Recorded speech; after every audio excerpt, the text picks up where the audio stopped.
Good evening.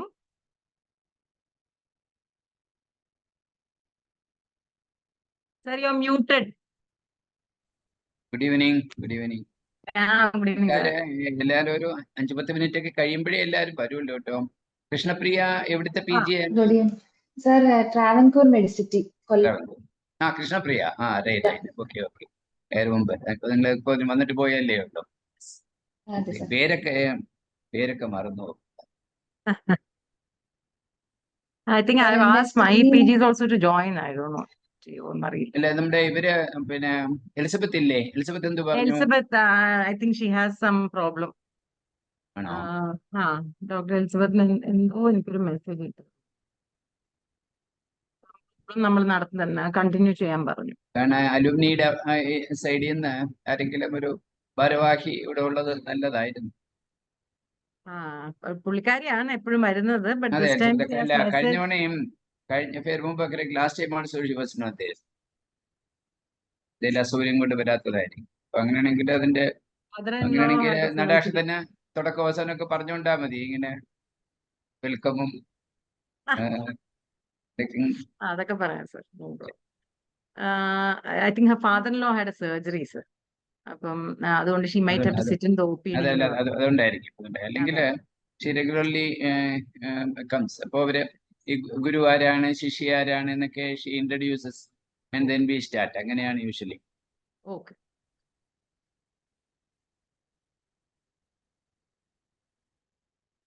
എന്റെ screen share ചെയ്യട്ടെ madam.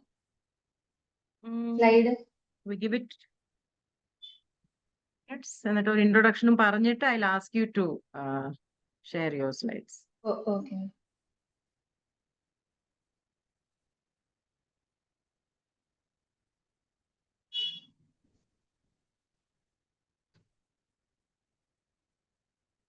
Travancore മെഡിസിറ്റിയിൽ ആരാണ് കൺസൾട്ടൻസ്? ആരൊക്കെയാ? HOD doctor Sheela Bhaskar madam. ആണ്. പിന്നെ കിരൺ ബാലഗോപാൽ സാറ്, പിന്നെ doctor Parvathi, doctor Lakshmishree, retina രണ്ടുപേരും റെറ്റിന കൺസൾട്ടൻസ്, പിന്നെ ഒരു SR ഒരു മാഡം, ഏക മാഡം.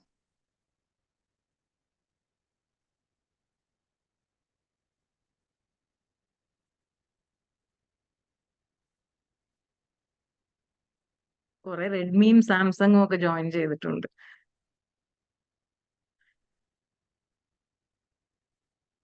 ഈ പറഞ്ഞ പോലെ ആൾ ഐഡന്റിഫൈ ചെയ്യണം, ഇല്ലെങ്കിൽ ഈ Samsung കിടക്കുന്നവരെ.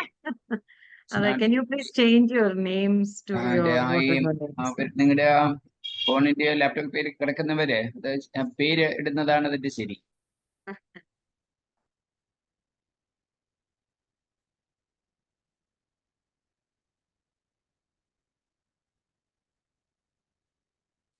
Sir, usually entire presentation ചെയ്തിട്ടല്ലേ ക്വസ്റ്റ്യൻ തുടങ്ങുന്നേ?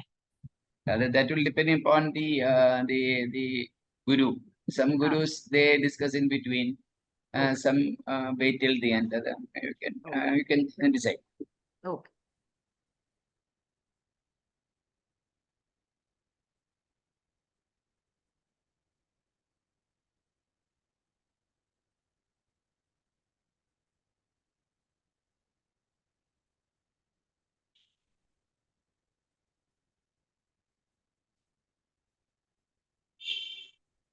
തുടങ്ങാം. ചുമ്മാ ഇരിക്കാനും മടി. എത്ര പേരായി?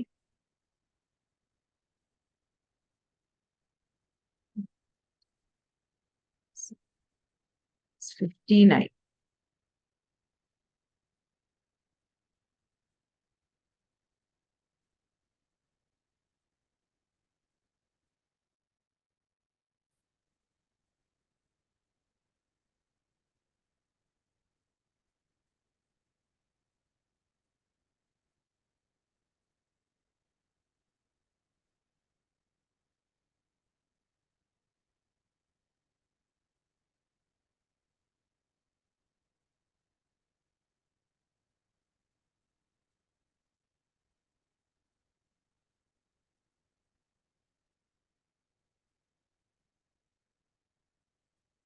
The whole session is usually for 1 hour. 1 hour. Then 8:30 finish ചെയ്യുന്ന പോലെ. Oh, 8:30.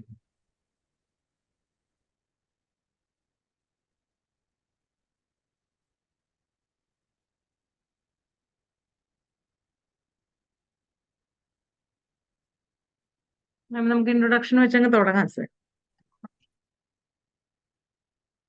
തുടങ്ങാം. 40 ആയി. Okay. So, welcome to Paathsaala session 28. It's my pleasure and privilege to be here today as the guru. I am Dr. Natasha Radhakrishnan. I am professor and senior consultant in retina, currently at Amrita Institute of Medical Sciences, but moving to Chaitanya Eye Institute in a few days' time. And our Shishya today is Dr. Krishna Priya S. from Travancore Medicity. And we have with us our Adukum Mele Guru to all of us, including me, Sasramu sir. Warm welcome to you, sir. Warm welcome to you, Krishna Priya, and to all the others who have joined us here on Zoom. We will start the presentation now. Over to you, Krishna Priya.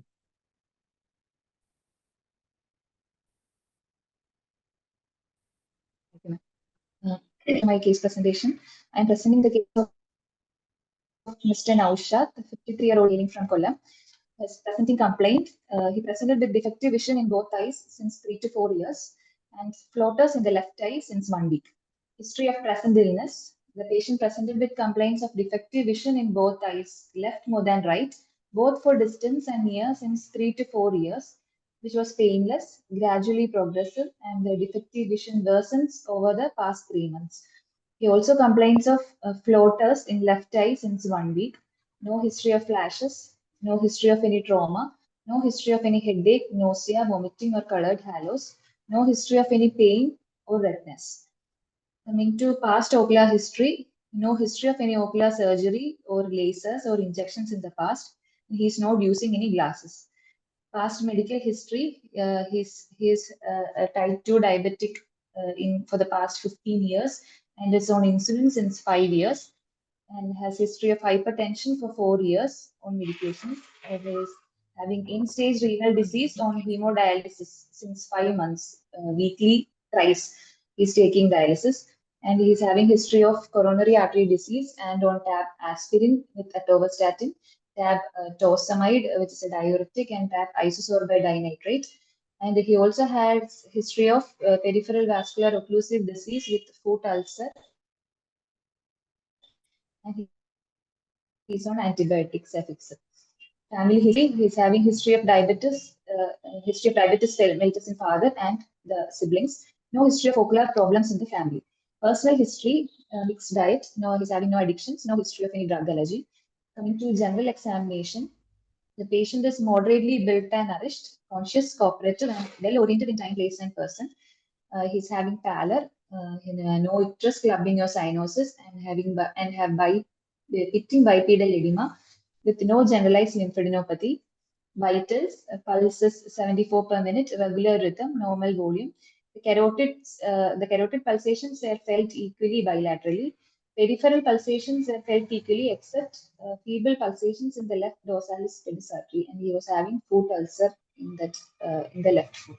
Blood pressure was 160/90 millimeter mercury in the right upper limb in sitting position. Respiratory rate was 14 per minute, and he was febrile. Coming to systemic examination, cardiovascular system, S1, S2 was normal with no murmurs. Respiratory system, normal, air entry bilaterally equal with no adventitious sounds. Gastrointestinal system, normal. Everything was High normal. CNS, everything was You normal. go to Coming- ocular examination. Ocular examination. Head posture was normal with no head tilt, face turn, or chin elevation. No facial asymmetry, no ptosis, proptosis, nystagmus, or strabismus. Let us stop here. And can you give me your thoughts after the history? So this patient has come to you in the OPD and you've elicited this much history from the patient. So what are your thoughts? What do you think could be the differentials for his complaints? We'll go back to that complaint slide just for a few minutes and then we'll go with the examination. Go to your complaint slide. The presenting complaint was defective vision in both eyes since Yeah. 3 to 4 years and floaters in left eye since 1 week. Okay. So what are your thoughts? And since he's a diabetic and he's having all comorbidities and presented with a gradual, progressive, painless vision loss. So first, our differential diagnosis will be diabetic retinopathy with he's complaining of floaters in the left eye since So let us take the few first days. defect. Let us take defective vision in both eyes, Defect. both Okay. distance and near in 3 to 4 years, painless, gradually progressive. Patient is around in his 50s and he's not wearing glasses. Now, can you tell me the differentials? First diagnosis will be diabetic retinopathy with But why do you think diabetics won't get any? vitreous hemorrhage can be a cause. Vitreous hemorrhage causes defective vision in both eyes for distance and near for 3 to 4 years. So common things first, no? Even if the patient is diabetic, that doesn't mean he's not going to get other diseases which are associated with age. And Cataract his can be a cataract. gradual progressive decrease in vision in both eyes since 3 to 4 years in a 55-year-old, 50-year-old 50. person who is not corrected with glasses. One is cataract, but before that, you can even think of an uncorrected refractive error, isn't it? Refractive error. Yes. Refractive error for distance that has come in because of age, and then presbyopia along with that is a possibility because he is not wearing glasses, you said. So that could be a Yes. possibility. Second possibility is the most common cause of decrease in vision in both eyes in this age group is cataract. So there is Cataract. cataract. And why would he get it? Is cataract common in 50s or in 60s? 60s. 60s. So it's a 60s. senile disease. So it is in the 60s. But this patient may get it in the 50s. So what is his risk factor for that? Diabetes. Diabetes, because it causes pre-senile cataract. So he may get it in his 50s. So cataract is a very definitely possible problem that has caused his first symptom, isn't it? And Yes. what is the other type of cataract you can get in diabetics? Pre-senile cataract is one, and the other one is called a snowflake, or otherwise called a true diabetic cataract. So true diabetic cataract is something that comes in a matter of days or weeks, and it will cause sudden decrease in vision. Sudden means fairly rapid decrease in vision. That is a true diabetic or a snowflake cataract. But pre-senile cataract just means it will occur about a decade earlier in diabetics. So still in this case, if the patient came to me, my first diagnosis in my mind would be cataract itself. Cataract. Yes. And you said diabetic retinopathy, but if it is diabetic retinopathy, do you want to qualify it a little better? It could be diabetic macular edema. It can't be just it can't be just diabetic retinopathy because diabetic retinopathy is an asymptomatic disease. So it is probably diabetic macular edema, which will come as your third differential. Okay. And then came the history of floaters in the left eye since 1 week. There, what is your first differential? First differential would be PVD or vitreous hemorrhage. Yeah. So here, when we have a patient who's diabetic and comes with floaters, sudden onset floaters, you will put diabetic proliferated diabetic retinopathy and vitreous hemorrhage on top and PVD related floaters below. Although both are common, I agree, but your index of suspicion should be higher for proliferative diabetic retinopathy with vitreous hemorrhage is more likely. So that is your, and the other differential will always be either PVD with the floater of the PVD or a PVD with tear causing the floaters, or PVD with vitreous hemorrhage causing the floaters. Okay. Okay. Then any other cause for floaters can you think in a 50-year-old diabetic? Retinal detachment, following retinal That detachment. we also covered, no? PVD, vitreous hemorrhage, retinal detachment is all coming in the same spectrum. Something unrelated to that. Any other differential? Any patient who comes to you with floaters, you should think of this also. Don't just think it is PVD. Any other Yes. condition? CSR, what is CSR said? doesn't do it. Intermediate uveitis. Intermediate uveitis Yes, ma'am. is again common in diabetics, and it will present as floaters. There will be no pain or redness. Patient will present as floaters. And the only way you can differentiate it from a PVD floater is if you look at the slit lamp. Then you will see the anterior vitreous cells. So if you don't do a slit lamp examination in a patient who's coming with floaters, and you just look at the floaters and say, this is PVD. If you don't rule out intermediate uveitis with a slit lamp. Okay. So from that, those are my differentials from your history. Now let us go further forward and see what happens in the examination. Ocular examination. Head posture was normal, no facial asymmetry, no ptosis, proptosis, nystagmus or strabismus, orthophoria in primary gaze, ocular movement, versions, reductions, versions, versions are full in all directions of gaze. Coming to uncorrected visual acuity in the right eye, the 612 and near vision was N8, and in left eye, the uncorrected visual acuity was 636 and near vision was N36. And the best corrected visual acuity, there was no improvement with pinhole and glasses. The field of vision Just was stop full there note. for a minute. Stop there for a minute. With your visual acuity, now you've got a little bit more information. So with your visual acuity, can you tell me what you may be thinking of in your differential? So now refractive error has been ruled out. It is not improving with pinhole. So that is out. Then your other two are still there. Cataract and diabetic macular edema, which is more likely in this. There could be cataract as well as macular edema more in left than right. Okay. And if it is cataract, what kind of cataract are we looking at? Are we thinking of? Posterior subcapsular cataract.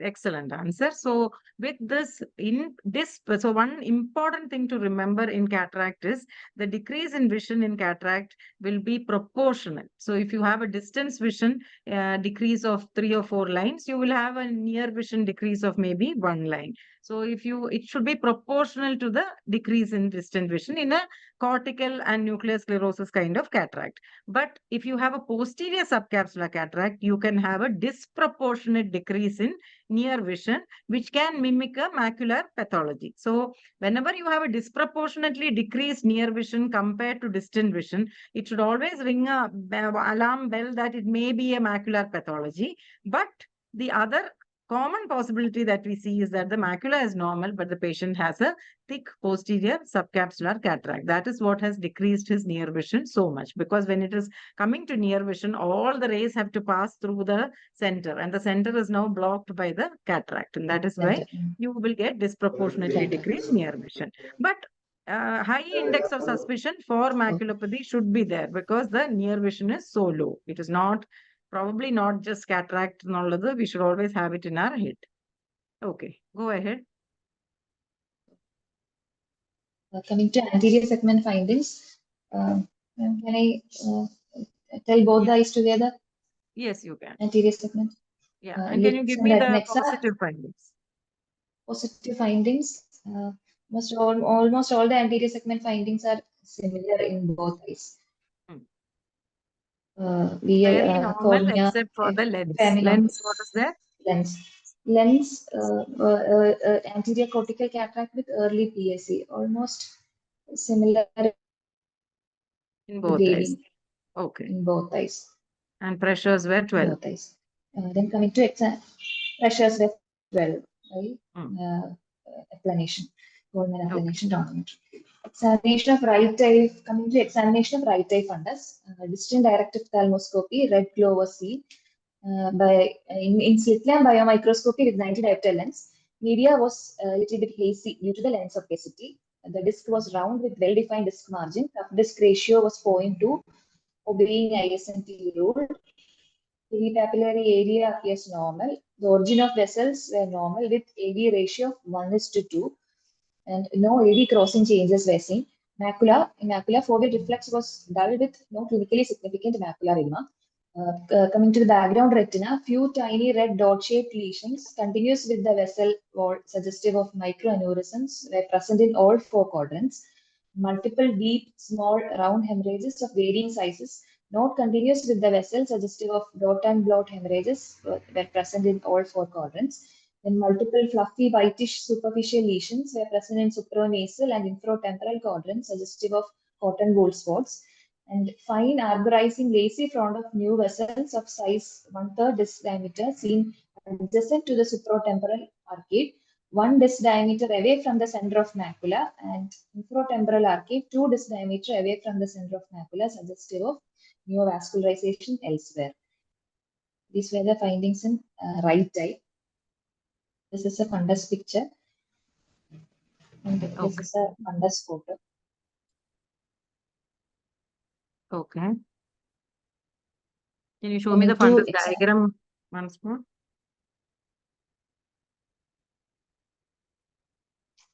Okay. Coming to the examination of left eye fundus, in distant direct ophthalmoscopy, faint red glow was seen. In slit lamp biomicroscopy with 90 diopter lens, the media was hazy due to lens opacity and vitreous hemorrhage. Round disc with well-defined disc ratio was 0.3, obeying ISNT rule.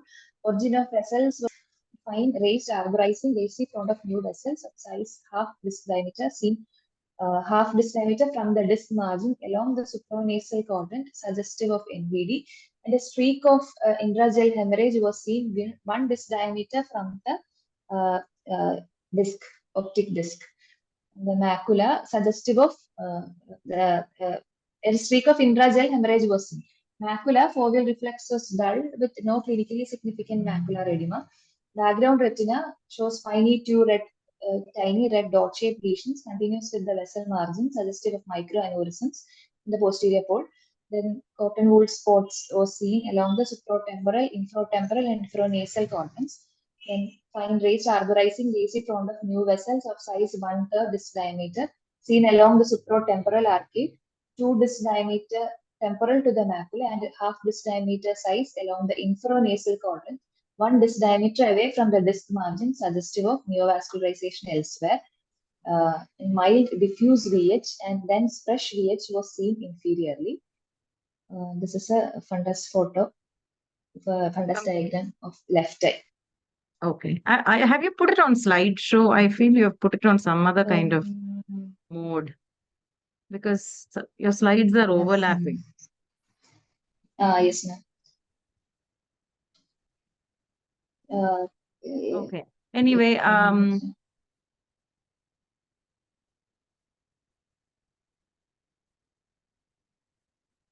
no, I can't change now. and that's okay. Your let me congratulate you on the description of the fundus, which is like done really nicely, and we'll go on to the summary. Coming to the summary, a 53-year-old male who's a known case of diabetes, hypertension, and stage renal disease on hemodialysis, and with coronary artery disease and PVOD, presented with defective vision in both eyes since 3 to 4 years, worsened since 3 months, and floaters in the left. Also complaints of floaters in left eye since 1 week. On examination, his best corrected visual acuity was 612 in right eye and 636 in left eye, with N8 in right eye and N36 in left eye. The anterior segment examination was within normal limits in both eyes. Fundus examination shows microaneurysms, dot and blot hemorrhages, cotton wool spots, and neovascularization elsewhere in both eyes, and neovascularization NVD and VH in left eye. Anterior segment examination involves lens also. It was not within normal limits, but okay. Yes, ma'am. To add cataract, early cataract and early PSC, which is very important for our early PSC management point of view. Yes, ma'am. Yeah. So provisional diagnosis is? Provisional diagnosis and the right eye, since the patient was having neovascularization elsewhere, the provisional diagnosis is non-high risk proliferative diabetic retinopathy with no clinically significant macular edema. And since AV ratio was, there was arterial grade 2 hypertensive retinopathy, here cortical cataract with posterior subcapsular gap in right eye. And the left eye, since he was having neovascularization of disc, then VH, he is diagnosed with high risk PDR with no CSME and grade 1 hypertensive retinopathy with anterior with cataract, PSC with anterior cortical cataract. Okay, let me just disagree with you on some things. One is non-high risk PDR. What is the actual ETDRS classification? How does it divide PDR? Mild to moderate or early? No. Early PDR. It is divided into the term that is used is early PDR when it is non-high risk and high risk PDR. Okay. Then no CSMA, I agree. But grade 1 hypertensive retinopathy. Patient has nephropathy, patient has end-stage renal disease. I feel the disc is a little pale. Did you not feel the disc is pale? From the clinical picture, it looks a bit pale. In the clinical picture, it looks a little bit pale, but actually it was... when we look through the... grade 1 hypertensive retinopathy is highly unlikely to be, because I feel that it is a resolved grade 4, but that again you have to look at the sheathing of the vessels close to the disc and whether there is any early, and I feel there is some amount of pallor for the disc also, but that okay, I will leave it to your clinical thing, but at least grade 2 then. Why grade 1? You have a significant generalized arterial narrowing, no? There was no AV crossing changes. No AV crossing changes, but that's still, that is like when we are looking at AV crossing changes, you are looking at grade 3 of the Shees classification. Grade 1 is focal, then generalized, then AV crossing changes. That is Shees classification. But when we are looking at hypertensive retinopathy, Keith Wagner-Barker classification, generalized arterial narrowing comes as grade 2. Okay. So I feel at least grade 2, but it may even be, just have a look at the disc once more. It may even be a resolved grade 4. So that we will leave it like that. And rest of it is fine. No CSME. I don't want to go to the OCT now. I want to ask you a few questions regarding your clinical findings. So what is the first sign of diabetic retinopathy? Microaneurysm. Okay. And what is a microaneurysm? Microaneurysm, it is a saccular outpouching from the capillary endothelium due to the loss of pericytes. And it is usually seen... Why do they lose pericytes? What is the pathogenesis? I mean, in short. Hyperglycemia. There will be activation of the alternate glucose metabolic pathways leading to the formation of advanced glycation end products, reactive oxygen species, glycation end products, reactive oxygen species, and diacyl glycerol. These all leads to protein kinase C activity.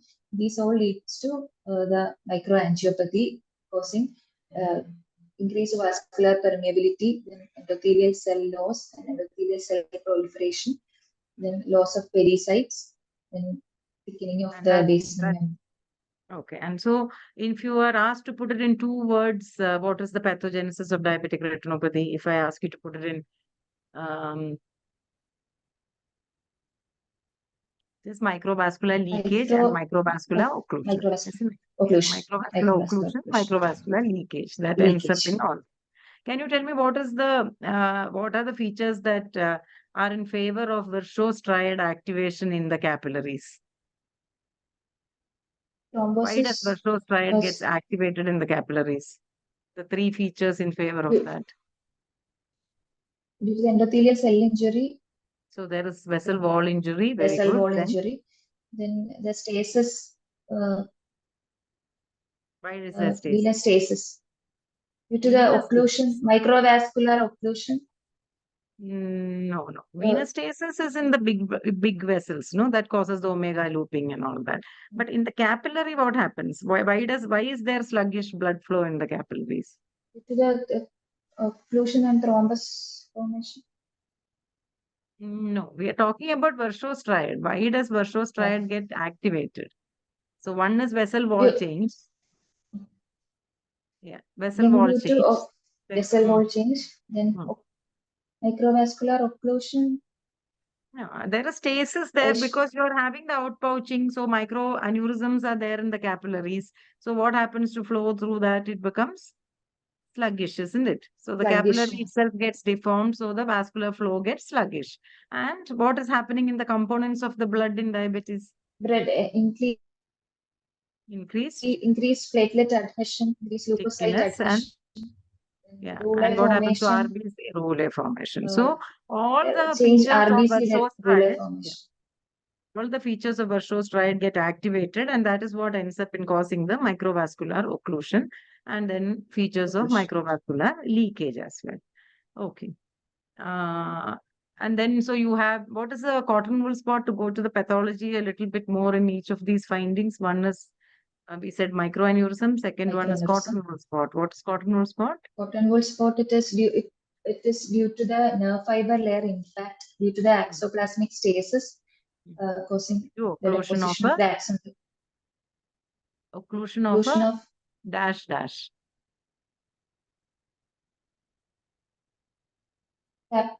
capillary, Precapillary arteriole.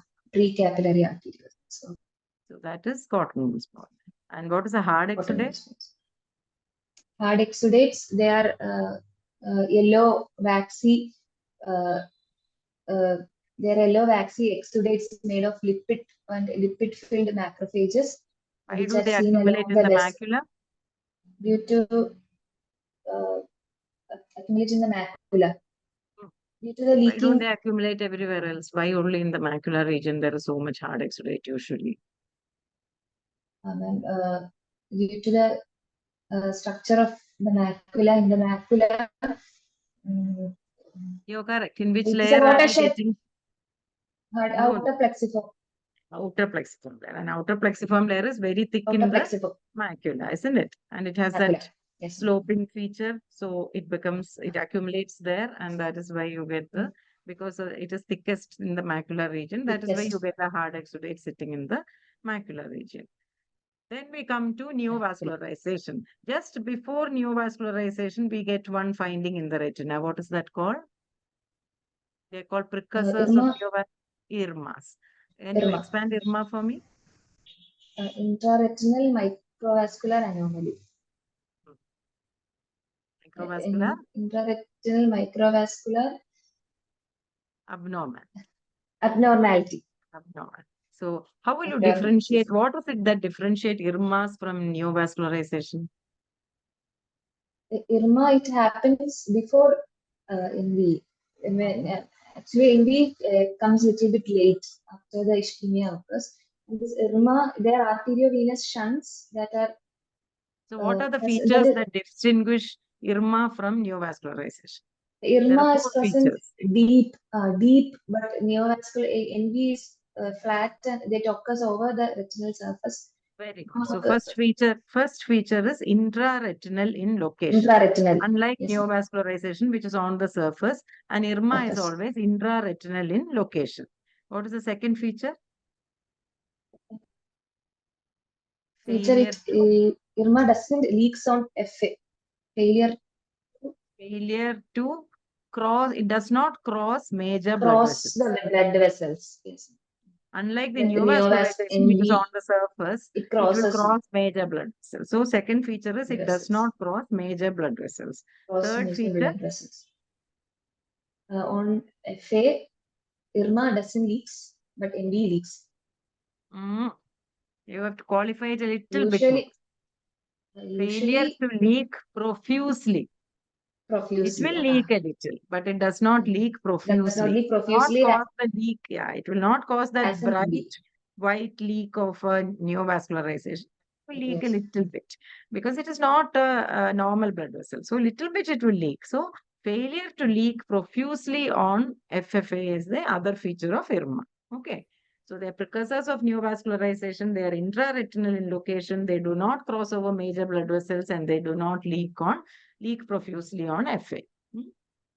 Next stage is your PDR. I think you already know the definition of high risk PDR and PDR. What about neovascularization of the disc? Can you have high risk PDR without pre-retinal or vitreous hemorrhage? NVD more than 1/3 disc area. Or more than half disc area. Why is that? What is the More than- meaning of this high risk? Why is it called high risk PDR? What does it mean? Because there is more chance of VH and fractional RV to develop. It's not a pathological high risk. It is a, can you say, functional high risk. What is that high risk? Which study gave us this definition of high risk and early PDR and high risk PDR?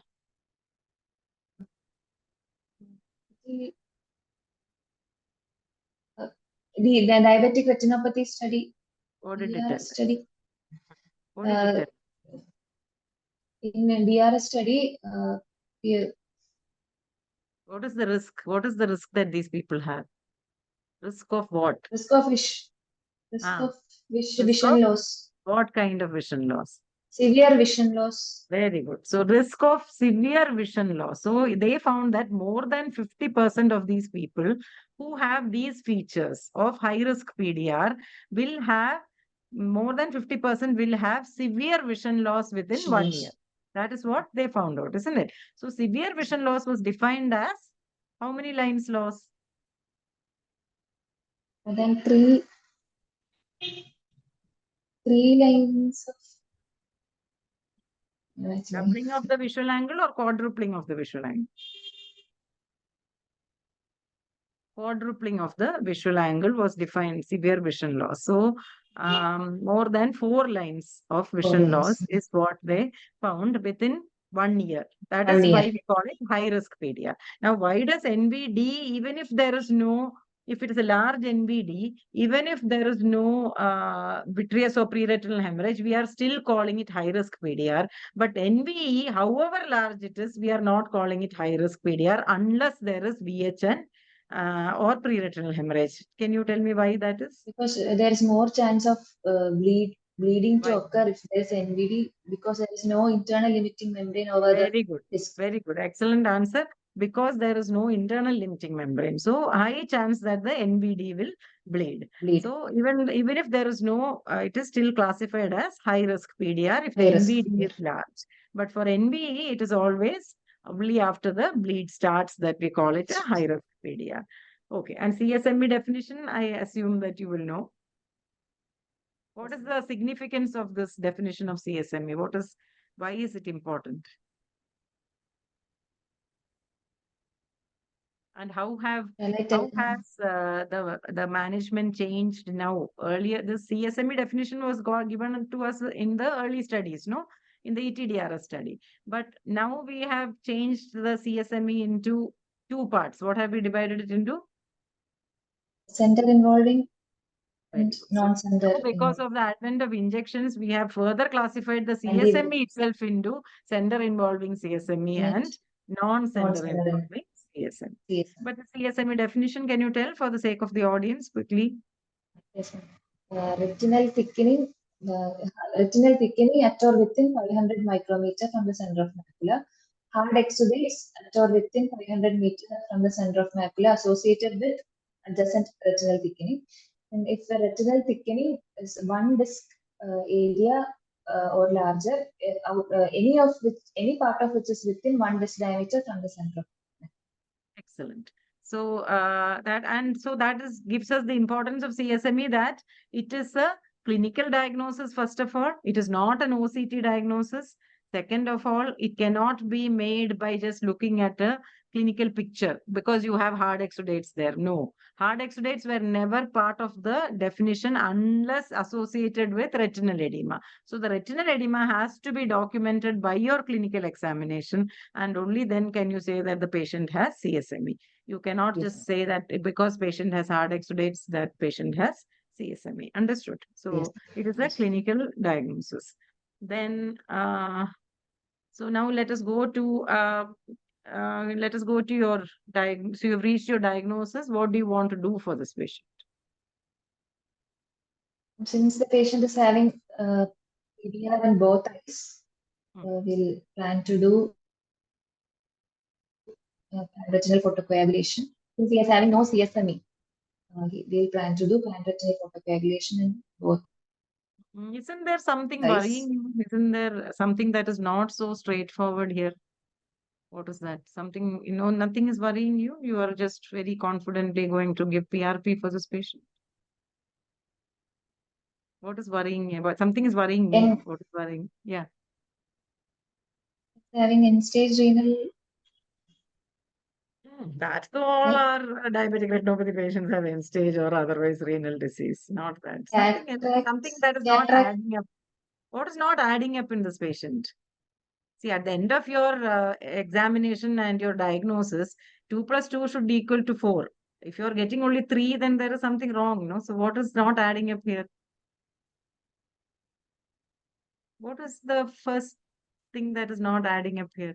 Go back to your first slide of the examination. The vitreous hemorrhage.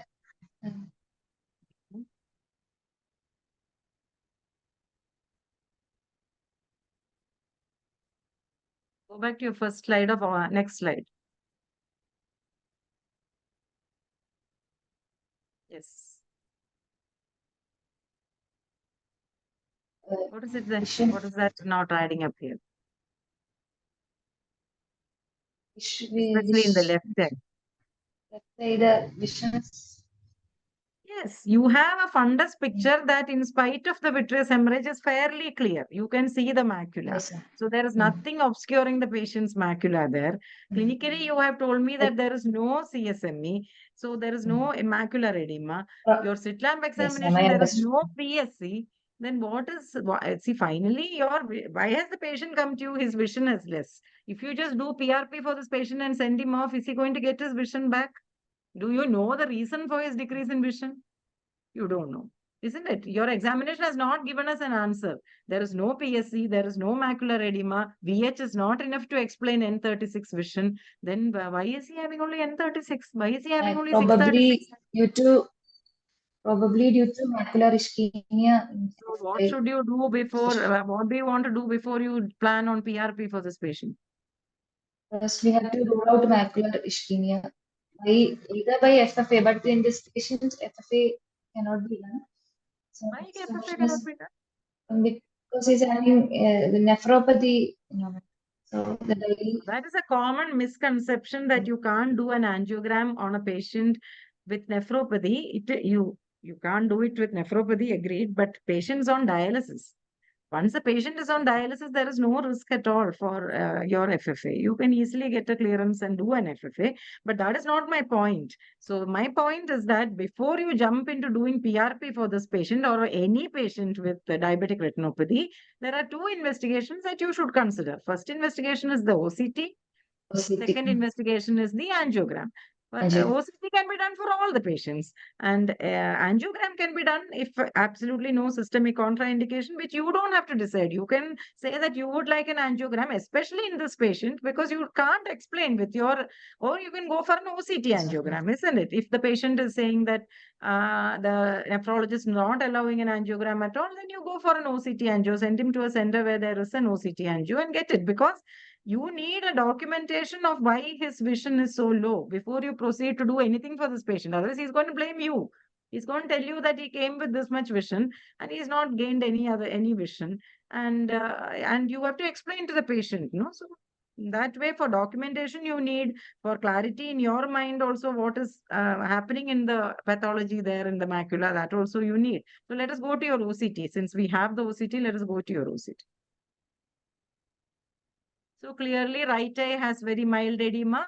I would say that his right eye vision can be explained by his macular pathology, isn't it? He has a N8. There are some cystoid changes there, mildly altered contour with a mild PSC also. So let us say N8, very explainable. Leave the right eye. Left eye. Here you have minimal cystoid spaces with a little bit of a Disruption atrophy. of the ellipsoid zone, sir. Yeah, and outer retinal changes Ill are there. Some changes outer are there. retinal changes are there, and altogether the macula doesn't look very healthy, or rather the Ill. foveola doesn't look very healthy. Both inner retinal and outer retinal doesn't look Correct. healthy. So here, yeah, maybe macular ischemia is the reason, but only a FFA or a OCT angiography can give us that answer, and that may be the way forward to document before you proceed with PRP. Now, treatment of the proliferative diabetic retinopathy, do you think the right eye merits an injection? Do you want to inject for this much edema? Since it is not that center involving edema, it is better to proceed No. with PRP. What is the risk when you proceed with PRP in the right eye? Risk of worsening of the So that has macular. to be clearly explained. If you want to inject, if you don't want to inject, as thinking that it is non-center involving, and maybe that 6, 9, and 8 may not improve even if you inject. In that case, you should explain to the patient that there is a risk of macular edema worsening when you are doing the panretinal coagulation, and he may need an injection in the future. That is because otherwise he's going to tell you that doctor laser ചെയ്യുന്നതിന് മുന്നേ എനിക്ക് കാഴ്ച ഉണ്ടായിരുന്നു laser ചെയ്ത് കഴിഞ്ഞപ്പം കാഴ്ച മങ്ങി. So that has to be clearly explained. What is the other risk when you're doing PRP in the right eye? Constriction of peripheral visual field. That is a theoretical drawback of PRP, that if you ask side effects of PRP, you should write that there is restriction of peripheral field. But we very rarely encounter it in clinical practice. Nobody complains that the field has gone because PRP is done. So no, that is not the risk. Here you're going to take a big risk if you do PRP in this patient in the right eye, because there is large neovascularization there. How does PRP act? What is the theory behind doing a PRP? Makes the hypoxic area anoxic, diverting the blood to the healthier retina, and also it will Diverting blood to the healthy retina ഒക്കെ ചെയ്യാൻ പറ്റുമോ? Sir, നമ്മളുടെ sir, channel by distracting the capillaries, by distracting the capillaries in the hypoxic retina, and it What will are we doing? What are we decreasing because of reducing the VEGF. That is the only action. No diverting blood flow, nothing. There is hypoxic retina converted to anoxic retina. Anoxic retina will not produce VEGF. So over time, the VEGF load falls. Without VEGF, the neovascularization cannot survive, and the neovascularization will interrupt and die. But for your PRP to take action, it is going to take a minimum of 4 to 6 weeks, but can take up to 3 months for the VEGF level to fall and the neovascularization to die. And in the meantime, what can happen because you have done a PRP? VH can. What you may induce because of the inflammation of the laser? PVD. Anything that disturbs the vitreous milieu, anything, if you inject, if you laser, anything that disturbs the vitreous milieu will cause a PVD to start. And a PVD in this patient is disastrous, isn't it? It will just pull the NBD or NVE and it will bleed. And what will the patient think? He doctor laser ചെയ്ത് തുടങ്ങിയപ്പോഴാണ് blood ഇറങ്ങിയത്. So that also has to be explained. That also has to be explained that by the time I, laser off these neovascularizations and they die, it is going to take about 2 to 3 months. In the meantime, you may bleed. If you bleed, you will need a surgery. That is not a side effect of the treatment that you have taken. It is because you have come to us so late with so much neovascularization. So you can take a clinical picture, or if you have an angiogram, show the neovascularization, explain to the patient the risk, and then only go ahead with the panretinal photocoagulation. And in the left eye, so that is in the right eye. In the left eye, you already have a mild vitreous hemorrhage and there is no visible traction. There is unexplained vision loss, which we assume is macular ischemia. So again, you have to explain to the patient that his vision is not going to get better with the treatment that you're giving. Your only aim in treatment is to see that the vision doesn't go to complete loss of vision, that the VH does not increase. What else can you do in the left eye? What other than your PR, directly going ahead with the PRP? Can you do something else that we usually retinal surgeons do now? Okay. Focal Mild laser. VH is already there. So I- what can you give? What can you give to little bit absorb the VH and regress the neovascularization? Anti-VEGF injection. So once there is a VH and there is no traction, that is the most important contraindication. If this patient had fibrous traction anywhere in the fundus, do not consider injection.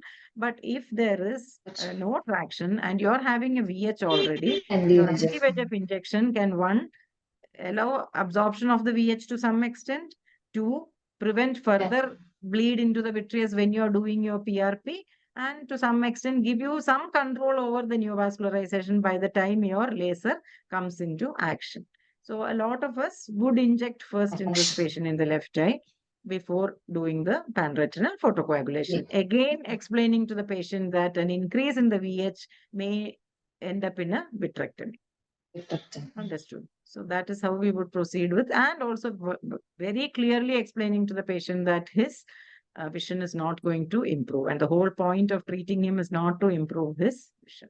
And that is why you need a record. So your OCT angiography or a fluorescent angiogram becomes very important. Okay. Can you tell me how a PRP is done? The technical specs of a PRP? What laser? PRP. Here we are using frequency doubled neodymium YAG laser. Excellent. What is its wavelength? 532 nanometer. Okay. Then any other laser you can use? Then You can settings. Other lasers that can be used. Other lasers, usually we are using green lasers. Then argon laser. Argon green. Argon green is the other laser. Yeah. Most of the other lasers are not being used anymore. One more laser that we can use is the diode laser. But yeah, so argon laser, the diode laser, and the frequency doubled ND-YAG lasers. Okay. Earlier we used to have what is called the krypton red, but all of that is not being frequently used now. Then yeah, so then what else how will you do the PRP? What is the setting? Settings, power usually we will start with 200 millivolt. Then burn the size is for size around the frequency and duration 100 millisecond. Then spot size around 200 micrometer. 200 what burn do you need on the retina? How is spot size determined? What size burn do you want on the retina? You want a 500 micron burn. 500 microns. 500 micron burn. How many burn width apart? One burn width. One burn width. One burn width. Yeah. So you need a 500 micron burn, one burn width apart in all the 4 quadrants outside the arcades. In the nasally, you want a half DD at least away from the disc, and in temporally you want it outside the arcade. Arcade. Yeah. So when you want a 500 micron spot size on the retina, what are the 2 things that will determine the spot size? Power and power is no. Power is usually if you want a 500 micron burn size, you will put the power as around 200 to 240. It depends on how pigmented the retina is. More and how much cataract is there. More pigmented retina, you will need less power. More tessellated, you will need more power. More nuclear sclerosis, you will need more power. Less nuclear sclerosis, you will need less power. But burn size is determined by what we call the laser spot magnification of the lens that you're using. So the lens laser spot magnification will decide what is the burn size and what is the spot size setting that you're going to keep. So if you have usually, let us say, example, panfundoscopic lens. Panfundoscopic lens will give you a laser spot magnification of 1.92, which is close to 2, which means twice. So if you put a 250 spot size, you will get a 500 micron burn. If you put a 200 spot size, you will get only a 400 micron burn. So you should know the laser spot magnification of the lens that you are using and then adjust your spot size on the slit lamp accordingly to get a 500 micron burn. That is the setting for a PRP. Understood? PRP. Okay. After a PRP, suppose you have done PRP in both eyes and the vitreous hemorrhage has resolved nicely, what will be your follow-up duration? Usually PRP, it is done in sittings, 3 Yeah, sittings, you are finished. 1 Patient week is, apart. yeah, sitting and കഴിഞ്ഞു. Then what will you, when will you call what are the risks that the patient still has? Still, the patient can develop VH. Neovascularization can still persist. Yeah, one, it can persist it without dying, so you have to keep following up. Second, new ones can come. Worsening You new explain to the vessels. patient that this is not a once and for all treatment. You need to be on 3 monthly follow-up. After 1 year, if possible, we will repeat the angiogram and have a look, because once the laser has been done, it is more difficult to clinically appreciate neovascularization. So you may have to repeat the angiogram after 1 year and look for neovascularization, or at least clinically look for neovascularization or any evidence of new pre-retinal hemorrhage that will tell us that there is fresh neovascularization. Further PRP strengthening or repeat injections and all may be required. So that kind of counseling to the patient regarding follow-up is also very important. Many of them would have done laser from Arvind 3 years back, 4 years back. They won't do any follow-up because they think it is done and dusted. So to your patient, you should always explain that that is not the case. Diabetes is an unending disease till your death. So you need follow-up for the eye also. What are the indications for surgery in diabetic retinopathy? If the VH is it is persisting or non-resolving VH, or if there is any fractional retinal detachment involving the macula, is combined retinal detachment, both fractional and heterogeneous. Then, if there is any VH with posterior hyaloid fraction, That we already said, traction involving the macula. Then what is the other indication? One type of CSME will need. One type of CSME will need vitrectomy. What is that? Vitreomacular traction. Vitreomacular traction. VNT. Vitreomacular traction. And one last indication that is more of a textbook indication, although some surgeons do operate for that. What is that? We have all of your Trivandrum PGs, no? So Meena madam usually operates for this because she's presented papers and all on this indication, but it's not a very common indication. Recalcitrant macular edema. Those are so non-resolving vitreous hemorrhage, though now earlier non-resolving was defined as for 6 months, then it was defined as 3 months. Now it is the denser the vitreous hemorrhage, you operate. If it's not so dense, you don't operate. So depending on the density. Now duration, we don't really wait much. If the patient bleeds and the patient can't see, you can just directly operate. You don't have to wait for 3 months for the VH to resolve. Okay. So vitreous hemorrhage, any evidence of traction retinal detachment involving the macula, combined regmatogenous and traction retinal detachment, vitreomacular traction, and recalcitrant macular edema would be the indications for vitrectomy in diabetic retinal disease. Okay. So I think we have covered most of the things that I intended to cover. Very good. You answered a lot of questions. Good preparation you have done. I think clinically, because you're not dealing with patients directly, maybe that is why towards the clinical part, I'm hoping that you got some more insight to actually how clinically we manage these cases. I'm hoping everybody on the Zoom meet has benefited from this, and I thank RIO Alumni Association for giving me this chance to teach all of you, and happy to be here. Thank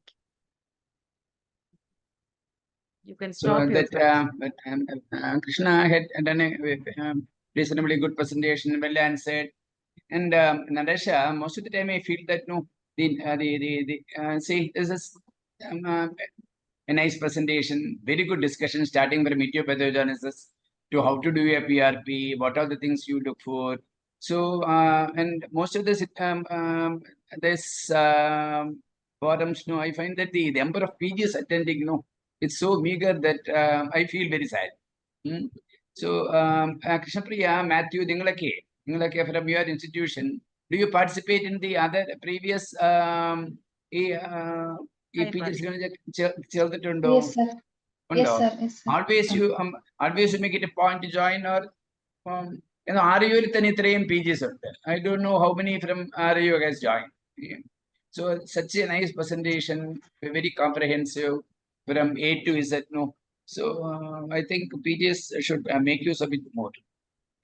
Always, I feel sad about it. Yes, very nice presentation, Krishna, and Natasha's presentation. I mean, discussion was, as always, was excellent. Thank you, sir. I think some of my PGs have joined. Alfia is here.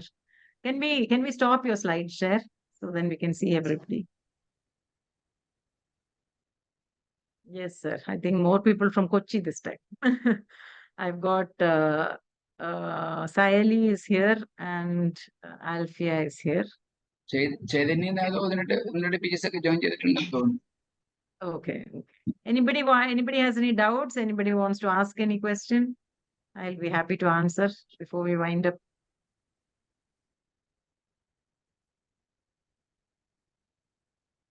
Either you've understood everything or you've understood nothing. Oh, no. Good. I think they don't want to stick their neck out in case I ask some question. You don't have to worry. I'm quite used to asking and answering myself. Okay, then I think we can. Safna Muzammil. Narashina wind up ചെയ്തേരെ, Elizabeth ഇല്ലാത്തതുകൊണ്ടേ. Okay. So once again, I thank RIO Alumni Association for this whole opportunity, and I thank Sasram sir for being here, and I thank Dr. Krishna Priya for the excellent presentation and the answering, and thank you all PGs for being here. I hope you have benefited from the session of Paathsaala. Thank you. Good night.